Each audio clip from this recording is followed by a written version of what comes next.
Welcome to This Week in South Carolina. I'm Gavin Jackson. We recently visited longtime 6th District Congressman Jim Clyburn to discuss his new book, The First Eight, the story of the pioneering black congressman that came before him. I opened by asking him what inspired him to write this book about his predecessors. I think that if you look at what's been the past, the kind of history that was being taught in the schools when I came along, it was not just wrong, but it was bad. And that's the difference. And when people started expressing the fact that they thought I was the first African-American to represent South Carolina in Congress, I thought that maybe I ought to introduce people to those who had served before me. And there are 8 of them. And so I just told my staff one day, my next book is going to be about these 8 people. But when I got in the middle of the book, things began to happen. January 6th happened, which culminated activities that took place after the 2020 election. And I saw this as exactly what happened after the 1876 presidential election, and I decided that this book had to be not just a book to inform, but it had to instruct, and I called it a cautionary tale. Yeah, I remember having talked with you multiple times since January 6th, and just how many times you do talk about that election. So I guess in the back of my mind, I didn't realize you were writing a book at the same time, but now we know. But obviously they are very consequential events in the nation's history. And kind of before I get more into this later, I want to say that Reconstruction really doesn't seem like it's ever really fully taught in schools. I feel like we get kind of from the Civil Rights era we go from the Civil War to the Civil Rights era and a little bit of Jim Crow, but there's not really much talking about that formative period, which your book does talk about. No, it's not, and I think it should be. I don't know why people run away from history. You can't change it. It's there. It ought to be instructive to all. If you look at what happened and says, this should not have happened, then use that history in order to instruct as to what should not happen again. And if you don't know it, you might stumble into the same mistakes, and you would not have learned any lessons. You feel like we're doing that, though? That's exactly what I feel. And that's why I started over. I was in the middle of this book when I decided that this book is going in the wrong direction, because I was just writing this book to inform people about 8 people that I knew and they didn't know, and maybe I would have some fun with that. But then all of a sudden, I said, no, this can't be just about fun. This has to be about educating the public. Yeah, because it's not just each chapter is about one of these 8 folks. No. It's all intermingled, which is a really fascinating way, but it's done by the years because a lot of them were serving together at the same time, too. Yes, and they didn't necessarily get along. So I thought it was important for people to understand that these 8 people worked together, and some of them didn't like each other. And that's important to me, because I think that people seem to feel that in order to be unified, you have to be unanimous. And I don't think that's the case. In fact, having been married to the same woman for 58 years, I can tell you that is not the case at all. A different book. But Congressman, let's go back to these 8. They were all born before the Civil War. 2 were from outside the state. 3 grew up to free parents. 3 were enslaved. You grew up before the Civil Rights era, but were very much part of it. But the Civil War impacted all their political careers differently, but it truly launched Robert Smalls into a celebrity status, and still many people are discovering that today. Right. Not as many that they should, but you call him the most consequential of the 8. Tell us about Robert Smalls. I call him the most consequential South Carolinian who ever lived. And anybody who wants to be honest about the history of the state and about the various contributors to that history, I think would come to that same conclusion. This guy was born enslaved. He went to work outside of his house by on behalf of his slave master. But he, as one writer wrote of him, always yearned to breathe free. And he set about gaining his freedom in a way that nobody else did. He was one that escaped. And he did so in such dramatic fashion. But not only was he escaped, and most people know about Robert Smalls and the planter. They don't know the full history of Robert Smalls when he gained the command of the planter. He became the captain of that ship, and he did so in a very dramatic fashion as well.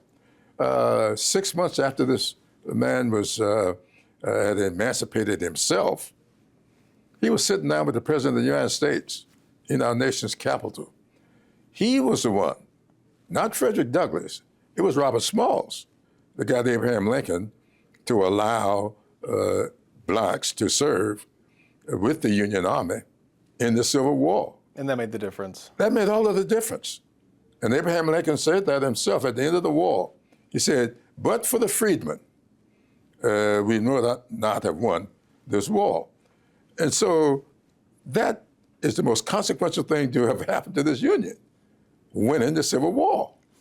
And so Robert Smalls' role in that was just fantastic.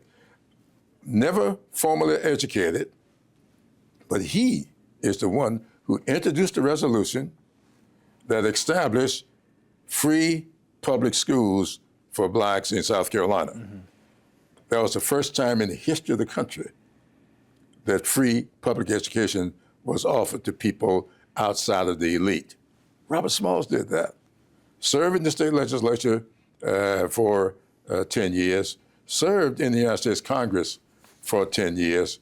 And on top of all of that, he showed his humaneness when he went back to Beaufort and his former master passed away, leaving his widow penniless. Robert Smalls brought her back into the home where she had resided over his enslavement and kept her there until she passed away in 1904. That, to me, no person in the history of this state can measure up to that. And his multiple congressional time served as well. He had to fight. I mean, he was fighting in the war. He went back to fight. They said, please don't. We want you recruiting people, which he did. And then he kept fighting for his congressional seat, sure, especially in light of intimidation and threats against his life, too. And of course, your praise for Smalls is evident and very much so needed. But your disdain for Robert Carlos DeLarge, who was another member of the Eight, he was a part of that initial crew of three that was in Congress, along with Joseph Rainey and Robert Elliott.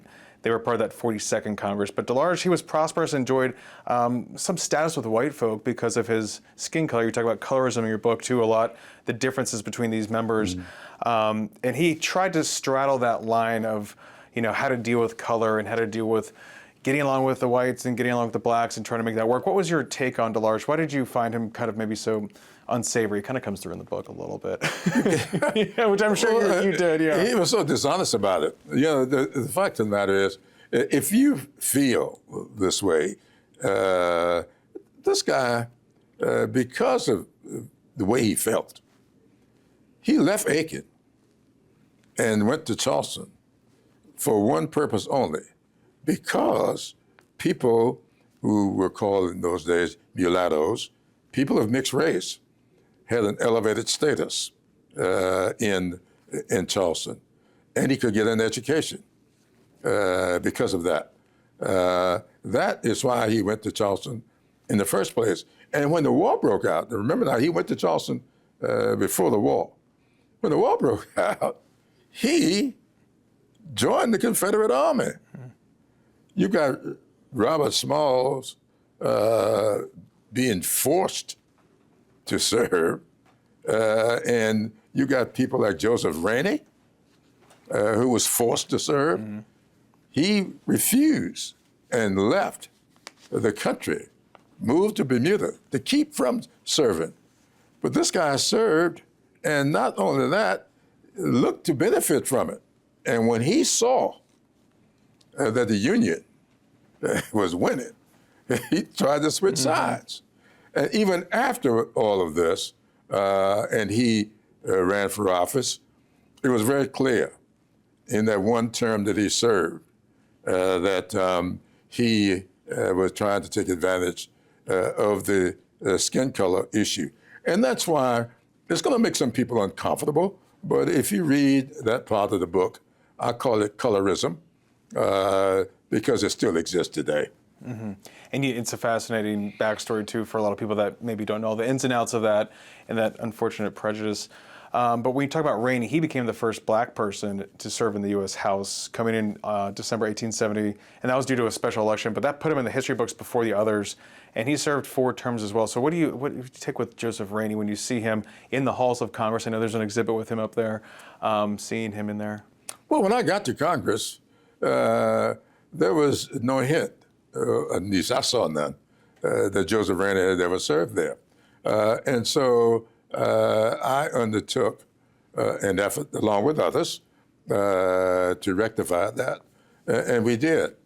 And then on the 150th anniversary of his having been sworn in, we renamed, at my resolution that I offered, they built a room inside on the first floor of the Capitol. It had to be room 150 to celebrate his 150th anniversary of his having been sworn in. And it happened to be one of the rooms that he served in. It was the Indian Affairs room at the time he was serving, but he served in that room. And so I thought that it was necessary to do that. And I am very pleased that Congress agreed. It's kind of interesting, I hope he doesn't mind me saying this, but he was from Georgetown.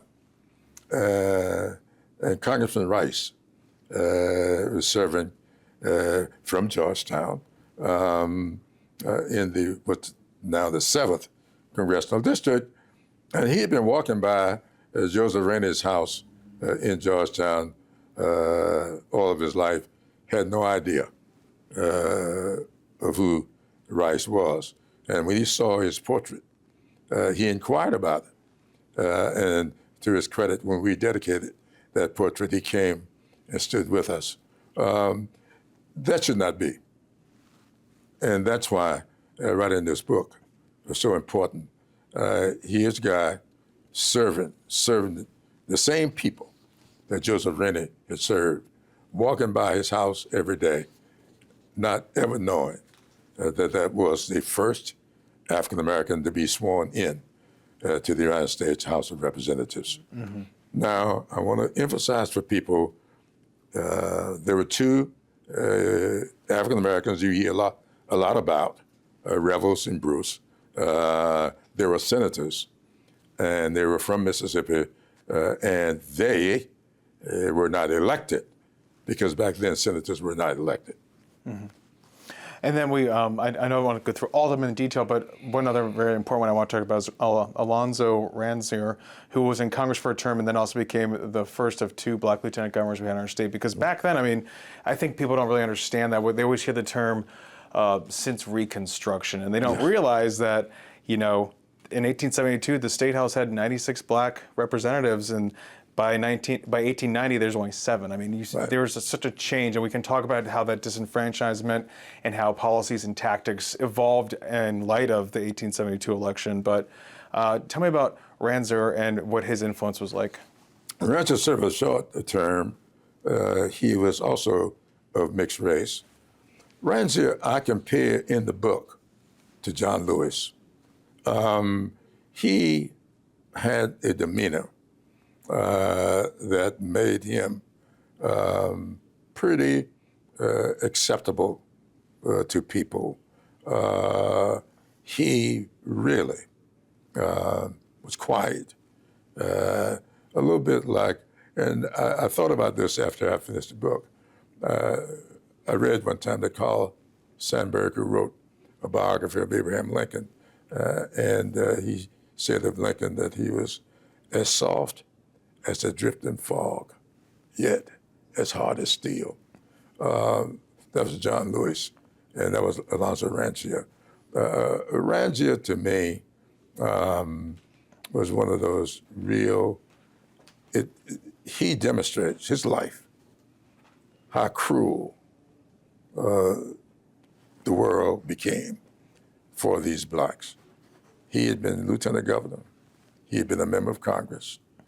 Yet, when he passed away, he was living in a boarding house and was a street sweeper in Charleston.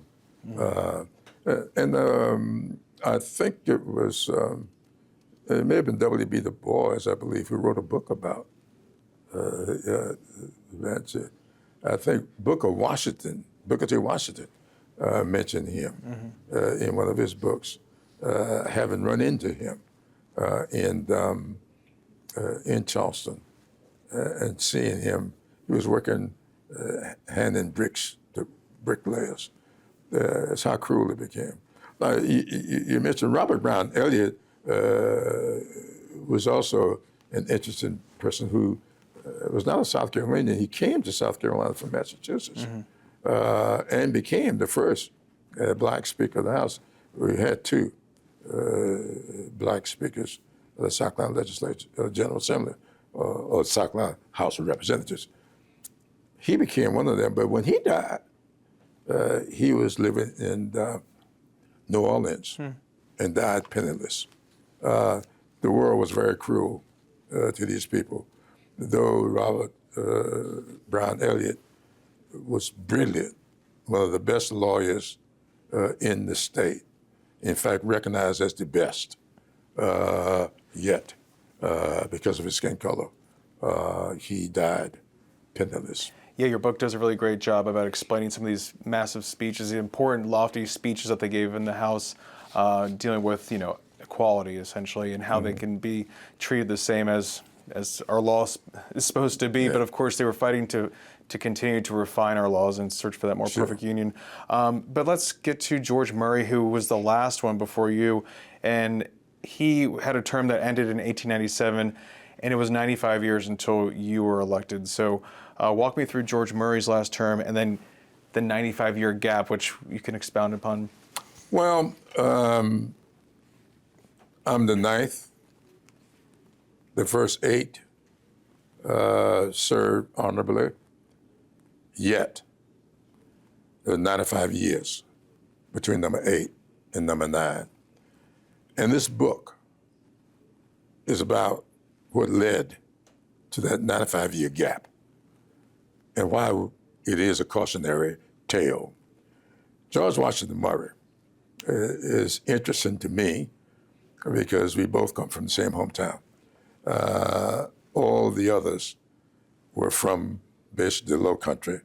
Now, Robert Brown Elliott, and it's kind of interesting because of the way they drew lines. I have seen Robert Smalls, who was from Beaufort, listed in history books as a congressman from Edgefield. He was away from Edgefield. Expansive district. Absolutely. You know a little that tells about you a that. little bit about gerrymandering. Yeah.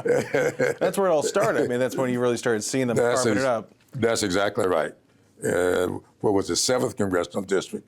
Look a lot like what I just saw somebody draw up to be the 6th Congressional District in the next election, running from the Battery all the way up to the North Carolina line. That's exactly what they did right after when all of this was going on in the 1890s. He, to me, was an interesting guy. He was educated. We can't find out much about how he got educated, but I know one thing. He ended up a school teacher in Sumter, Rafton Creek, a school that my youngest brother was band director of later on. He was also one who moved to Charleston, as I did. And he shows up in a lot of my family uh, oral history, though no one has ever admitted exactly why he's in that history. I've hired 2 companies to trace my family tree on my father's side, and none of them have been able to tell me exactly who my father's father was. So there are all kinds of rumors floating around about him. But this guy ended up one of the wealthiest and one of the largest landowners in South Carolina. But because he developed a scheme, we call it that, I call it that reluctantly, to allow land ownership so people could vote. He was indicted, and because of false testimony, sentenced to 5 years of hard labor. But rather than doing that, he turned over all of his wealth to his attorney in order to take care of his family. And he left and went to Chicago, where he's passed away and where he's buried.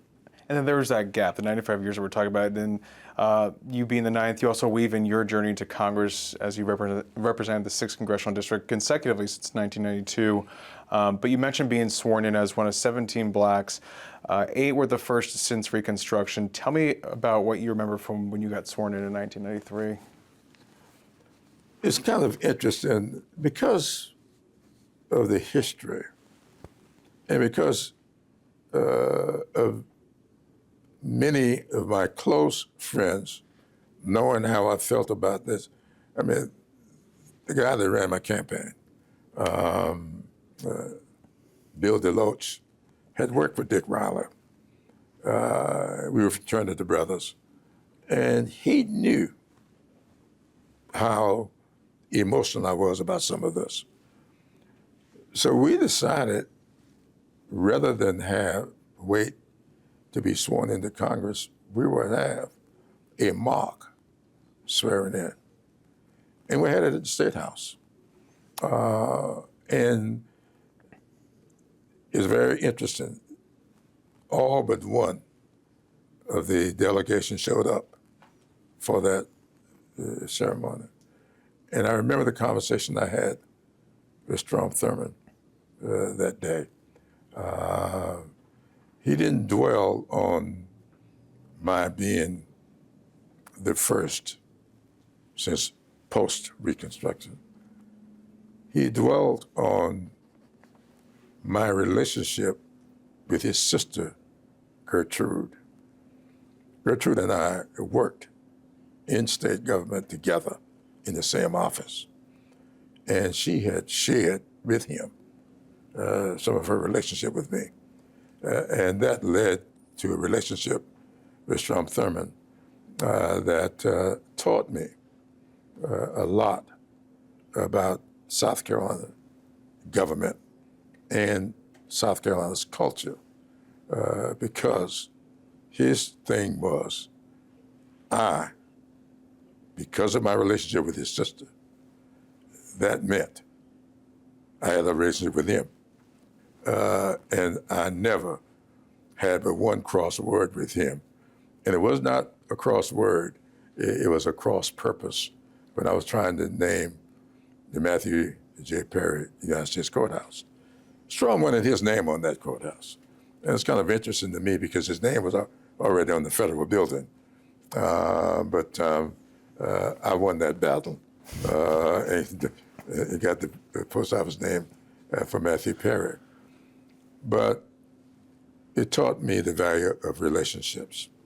And I learned from Strom Thurmond that irrespective of whatever my differences might be, that building relationships could be the difference in one's success in the United States Congress.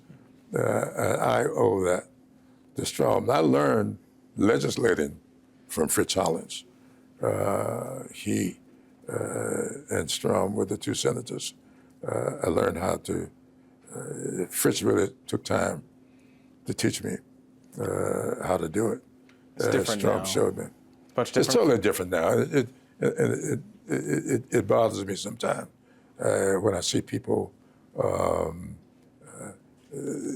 they get an opinion about you based upon who your friends are rather than what your relationships might be. And they don't allow the relationship to develop. And that came home to me when I saw what happened to John Boehner, who was a Republican Speaker of the House, who I played golf with often. John and I were good friends. We had developed a relationship. When Barack Obama got elected president, and Boehner played a round of golf with Barack Obama, he was ostracized. And that led, quite frankly, that led to his downfall. For South Carolina ETV, I'm Gavin Jackson. Be well, South Carolina.